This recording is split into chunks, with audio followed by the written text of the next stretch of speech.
The carpeting was stained with blood. It was the same room where Nicky Hilton, years before, had slashed his wrist. Every card is a picture. It's a full story.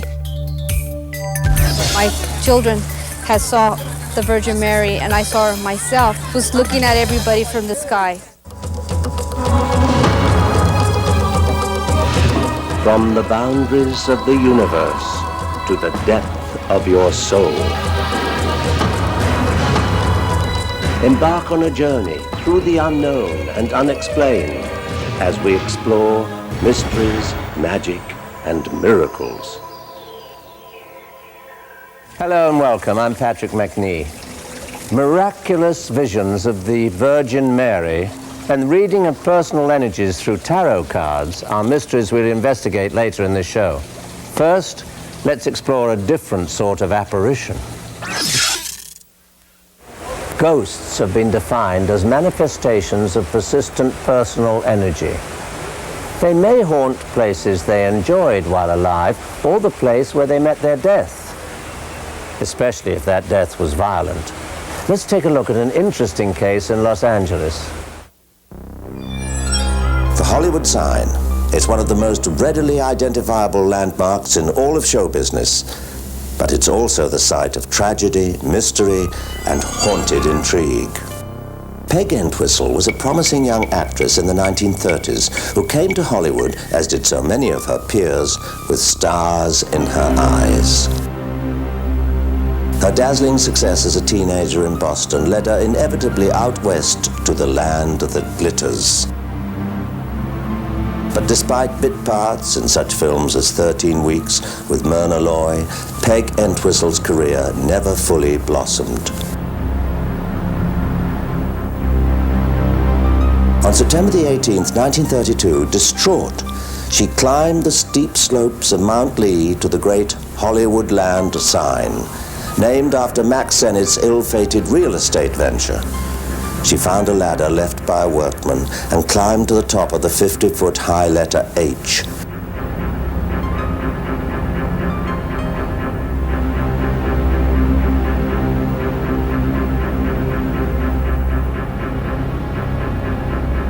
She must have stood there overlooking Hollywood and the studios for what seemed like eternity, and then leapt to her death. There are those who claim her tormented soul still haunts the Hollywood hills to this very day. Even in death, she couldn't find peace.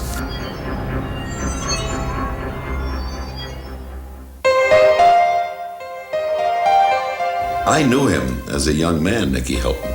I was with him on his honeymoon to Liz Taylor, and he was about the strangest, weirdest kid I'd ever met. The Jimmy Dean of millionaires, you know? The people tell us Hilton committed suicide here.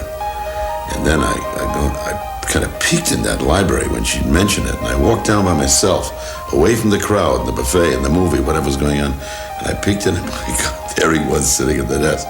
I mean, it's you know, made your hair stand on end. I kind of bolted out, you know. I can't explain why later on I thought I saw Groucho Marx there. Maybe it was my week for stars, I don't know.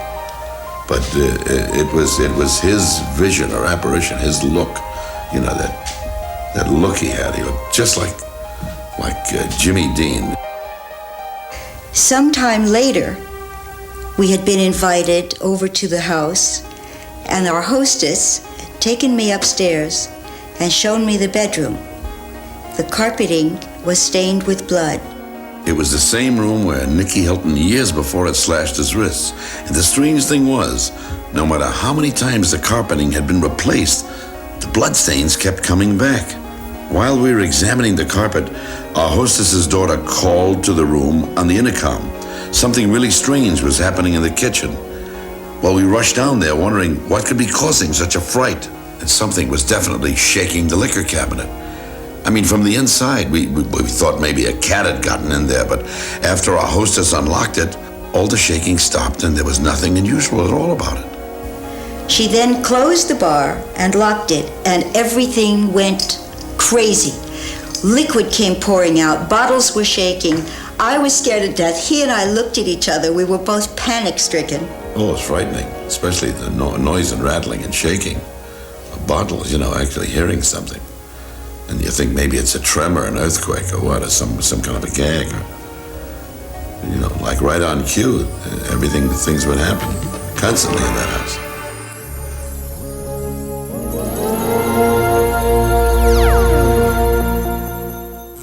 An apport is an object which materializes out of thin air or moves through something solid. This phenomenon can be caused by mediums and is also a type of poltergeist activity. Most apports are small objects, such as coins and rings, but there have been cases involving flowers, books, and even live animals. Hindu swamis and holy men are known for producing precious jewelry, religious items, and food. A shuffle of the cards, a cut of the deck, a night of poker perhaps. Not likely. Each of these very special cards has a different meaning. Can tarot cards really tell us about our lives? We decided to find out. Here's Susan O'Leary. Since the 14th century, tarot cards have been used to foresee the future. It was practiced in hiding, away from the condemning eye of the church. But today, tarot readers can be found on just about every street corner. We wanted to find out if tarot readings can really tell our future. So we went for a reading in Berkeley, California. Vicki Noble, well-known author and creator of Mother Peace Tarot, shed some light on the art of tarot reading. I started out by asking Vicki where she first became interested in tarot reading and why. A friend brought me a tarot deck. She had seen it and thought I'd be interested and brought it over, and I started to look at it, the weight deck, a traditional, normal tarot deck, the most popular, I think. And I thought I saw the goddess in it. I thought the whole tradition of the goddess was in it. So I became very fascinated with it, even obsessed. I worked with the cards every day for hours. When you decided to do your own tarot cards, why? Were the other ones not what you wanted? Did they not fulfill everything? Well, I thought they were really wonderful in their own way. They taught me everything, in that period of time. But they had a kind of an overlay that started to seem negative. And I started to be very aware of what I would say is a patriarchal bias, or the bias of the male mind behind the design of the cards. And so we decided to remedy that, Karen Vogel and I, in making the Mother Peace cards. We wanted to bring our own bias to it and bring some kind of a balance. So of course we added enormous numbers of female images. That was the first thing. And we made the cards round. Nobody had done that. Having this many positive, healing female images of women of all ages and from all different cultures and races, it brings us what we lack in our culture in America right now, which is positive, powerful, empowered images of women, sacred women. We don't have that except nuns and the Virgin Mary, and for those of us who didn't grow up Catholic, we don't even really have that. Every card is a picture. It's a full story. And in looking at the picture and letting the feelings and the information and the thoughts come, that's really all a person needs to know. And really, I've worked with kids, 8-year-old kids who are just fabulous at reading the cards because they do it in an unmediated way. It hasn't occurred to them they need a book. So they just look at them and they read the story and then they apply it to their lives or to whoever they're reading, and it's perfect. It's like right out of my book. I don't like to use the cards for asking things that are too far in the future or asking things that have a possibility of other events changing the direction, in the next 6 months or the next year or two. I find that they're not so accurate, for me at least, that way, maybe for somebody else. I find them to be very accurate for helping people in the moment with a larger reality that they haven't seen all the pieces of, that they haven't really seen into.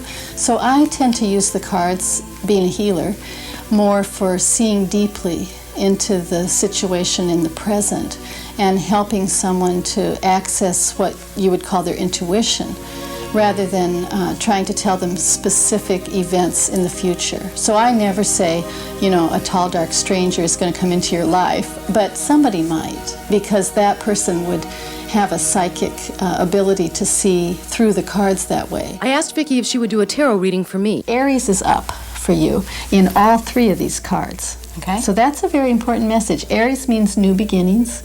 It means you're starting something in your life right now, or life is starting something in you right now. There's some way that things are brand new.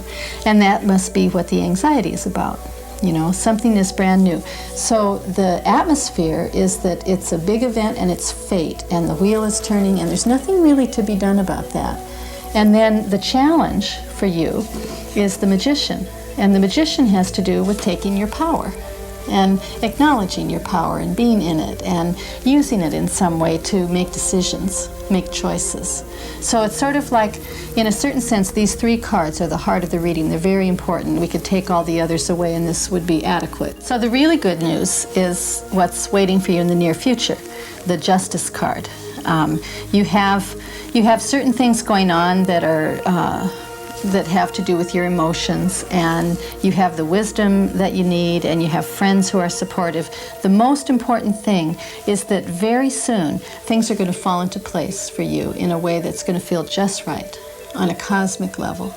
The Justice card has to do with natural law and everything coming out the way it's supposed to, so that it feels fair and it feels satisfying and it feels like you're getting what you deserve. I wouldn't live your life waiting for the predictions of the cards to come true, but tarot readings can give some interesting insight and a different perspective on your life.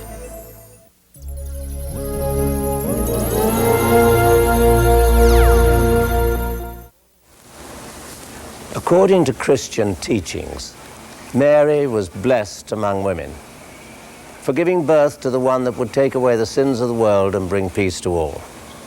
Well, a woman in Southern California claims to see visions of the Virgin Mary and passes along her message of love and guidance. Jim Romanovich investigates. Just north of California City, thousands flock to a small valley in the Mojave Desert to catch a vision of the Virgin Mary. Faithfully, believers and non-believers come the 13th of every month for spiritual transformation and healing from prayers and blessings of the Mother of Jesus herself. We came here in August. This is our 5th time being here today. In August we came and I didn't see anything, but my children had saw the Virgin Mary and they cried. And then we came back again in September and we saw the Virgin Mary, and I saw her myself. I saw her today. She was real small. She was looking at everybody from the sky. While some of the faithful can see the apparition, the image and messages from the Blessed Mother, known as Our Lady of the Rock, are given to Maria Paula, a pious Catholic from Mexico who first saw the vision in 1989. Her meeting with the Holy Mother was foreseen by her 3-year-old daughter, who at the time was in intensive care with leukemia. She told her mother to look for a sign in the mountains. I started climbing the mountain and saw a rock. I was going to step on the rock. I wasn't wearing shoes since I wanted to climb quickly, but this rock wasn't a rock, it was a snake. I heard a very nice sound like a fine fabric. Birds were singing, and when I was going to turn around, I heard her voice say, "No, don't look back, only look at me, and you're going to be safe. I am the Lady of the Rock, the Queen of Peace of Southern California." She came on a cloud when I saw her. When I looked over there, the sun was so beautiful. Behind her, a bright ray of light. I could see her face so clearly, her eyes, brown hair, and rosy cheeks. Her nose and mouth were the most perfect things you could see.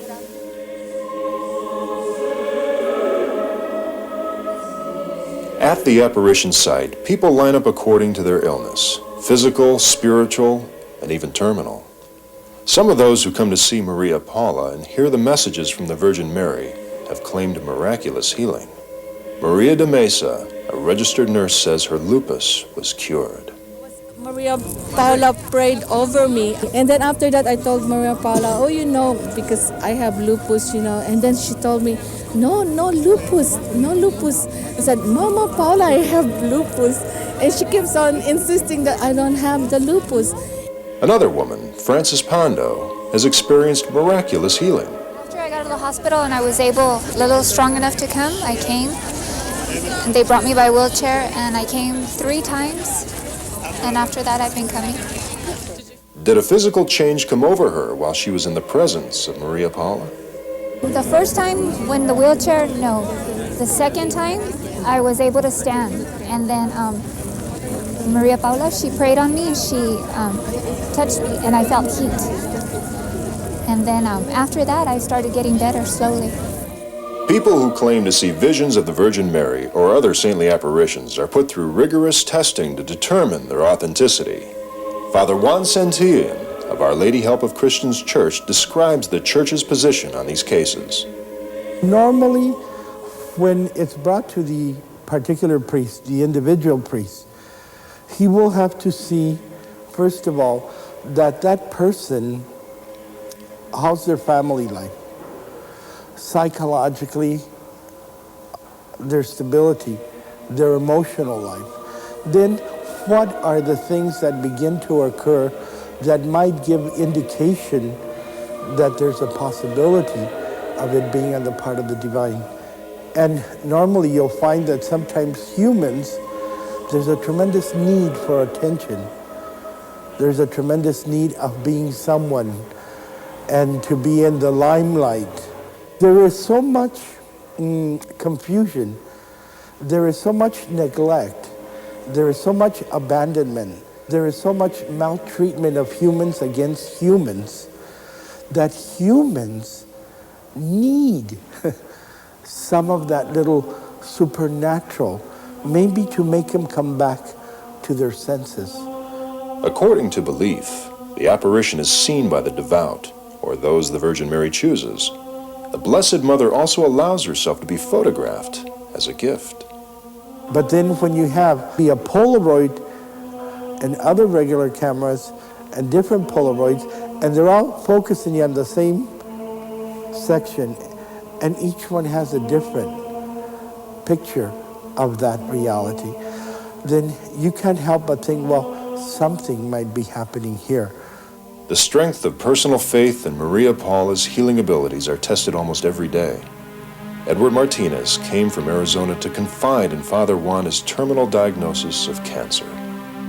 8 weeks ago, I guess it was, I was diagnosed as having a very rare cancer. It's called thymoma. It's a fast-spreading cancer. And they had told me that if I didn't go through the chemotherapy and radiation, that I probably had about 6 months or less. I had just about almost given up. I mean, and I'm not the kind of guy that gives up, but when they told me up there that that's all the time I had left, it's kind of hard to take. Whether he will be healed remains to be seen. Feel the heat in your legs. Watch it come up. It's coming up. It's coming up. Yes. The heat is coming up? Yes. You're right? Yeah.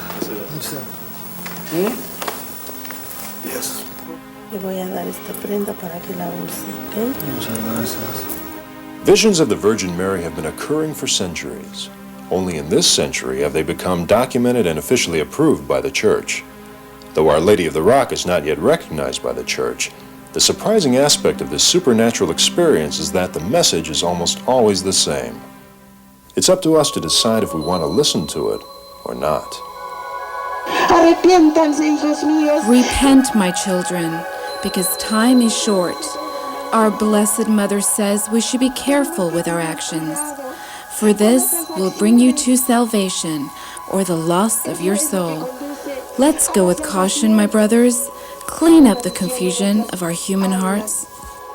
A vision of the Virgin Mary comes to Maria Paula 1 to 3 times a day.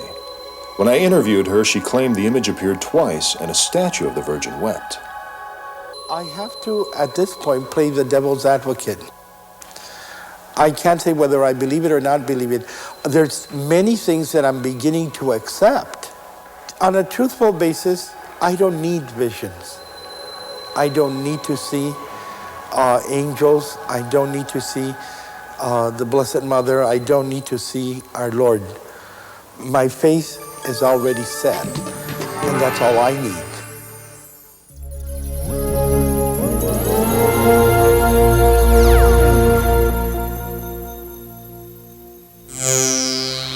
Stigmata is the spontaneous appearance of blood from parts of the body that generally match the wounds of Christ on the cross. According to historical records, St. Francis of Assisi was the first person to experience this bleeding from his hands and feet in the year 1224. By 1894, over 320 cases of stigmatics had been reported, according to a French medical professor. Recent cases include Padre Pio, a well-known Italian monk who died in 1968, and an English woman named Jane Hunt, whose hands began bleeding in 1985. The Earth and the universe have many wonders yet to be discovered. Keep an open mind. You may discover some yourself. I'm Patrick McNee. Join me next time for more mysteries, magic, and miracles.